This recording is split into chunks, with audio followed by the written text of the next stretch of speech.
going on YouTube? This is Joe here from DJ NBA Talk. So just so you guys know, DJ stands for Dame and Joey, so we are two guys running one channel. So my buddy has been really busy the last couple of days and weeks, so he wasn't able to upload a video yet, but that will change soon. And he's just starting out with YouTube, so he does not have the experience with editing and stuff, so it takes a little bit more time for him. But as I said, his first video will be dropping soon. Alright, so with that out the way, let's get to the topic at hand, which is the imbalances that we have right now in the NBA between the Eastern and Western Conference. And I'm telling you right now, this is just getting worse and worse. So over the last week or the last couple of days, we've had multiple trades, like Jimmy Butler going from Chicago to Minnesota. So he went from East to West, of course. So now I'm listing all the trades of great players going from the East to the West. We had Jimmy Butler, Paul George going to Oklahoma City.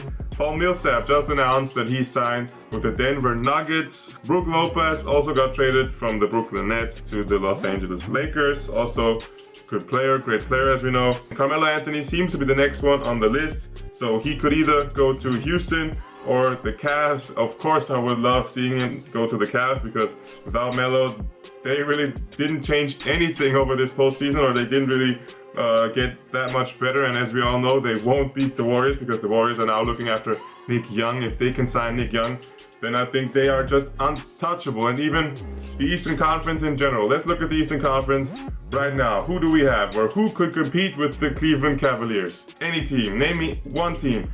If the Boston Celtics can get Gordon Hayward, then that's the only rival or the only threat to the Cleveland Cavaliers in the East right now. The Toronto Raptors just have lost PJ Tucker, and of course, even this year in the playoffs, they got swept by the Cavs, so they are no match for the Cavaliers. The Washington Wizards, did they get any better? Not really. So, Milwaukee Bucks did not improve as well. Indiana Pacers, just forget about them. They will be rebuilding. They just lost Jeff Teague and Paul George, so forget about the Indiana Pacers.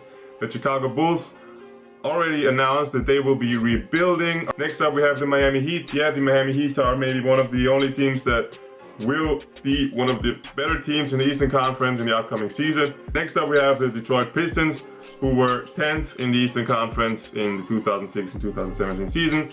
They've won 37 games and won 45% of their games overall, which is not that great. And guess what? They also didn't get any better. So next up we have the Charlotte Hornets. They did get a lot better. They added Dwight Howard and two great rookies in Dwayne Bacon and Malik Monk. So I think the Hornets will make some noise in the next season, maybe even in the playoffs, but they won't be able to upset the Cavs. The New York Knicks are terrible and will be terrible for the next coming years.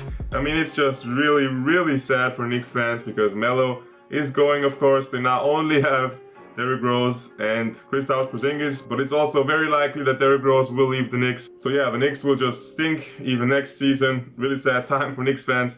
The Orlando Magic didn't get any better. The Philadelphia 76ers, that could be interesting. I think the Sixers, maybe, if they add even one or two more players, they could even make the playoffs in the next season, or I think they will make the playoffs considering how bad this fucking Eastern Conference is right now.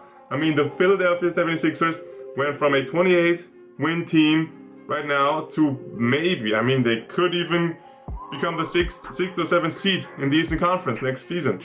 And of course, the Brooklyn Nets, trash. I mean, now they swapped Brook Lopez for D'Angelo Russell. But as we all know, one player cannot change a losing team, or the worst team, actually, the worst team in the NBA last season, into a winning team. Maybe they will win 10 more games. So basically, the whole Eastern Conference is trash, except for maybe 4 or 5 teams. This is just getting really sad for the East and sad for the NBA in general. And I think that they should get rid of the conferences and that they should really think about enrolling a new system or new playoff system where the top 16 power ranking teams, or the top 16 teams with the best winning percentage, make the playoffs and not Eastern and Western teams. But of course, I think that won't happen, especially not before the start of the next season. We will have a pretty bad Eastern Conference the next season and a crazy good Western Conference. Now let's get to the players, actually to the top 20 players in the NBA. Alright, so this is my top 20 list of the NBA players today. I got number 1, LeBron James, number 2, Kevin Durant, 3, Kawhi Leonard, then Stephen Curry, Anthony Davis, Russell Westbrook, of course. At 7, we have James Harden, followed by DeMarcus Cousins, then Antetokounmpo, the Greek Freak, John Wall, Draymond Green, Jimmy Butler, PG-13, the Paul George.